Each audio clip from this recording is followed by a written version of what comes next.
Mak, Nah, bah, nak kaspon gak sekati ah. berah? Yo, kalau ada gak 20 juta lah. Gak mandi auto macam mana? 20 juta untuk mendp auto. Apa saya nak botol? Ya, lah nang kayu iyo aja lah. Orang kasbon tu biasanya sesuai juga gaji. Ukur bayang wak, tak ada orang kasbon banyak itu dia. Nah kalau gitu parfum saya tak sekati mak. Kak pulang kampung macam mana? Parfum lah bah, ada bawa lah parfum. Nah, pulang mak je dulu pak. Ya, lah jadi bambik parfum tu mana? Alah, lah.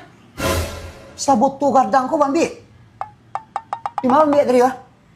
Nak deh kumpul saya botol satu di sini deh. Iku seisi kadai apa kau mah? Sebanyak iku bambik parfum. Atau kau salah parfum ke kepala apa lah?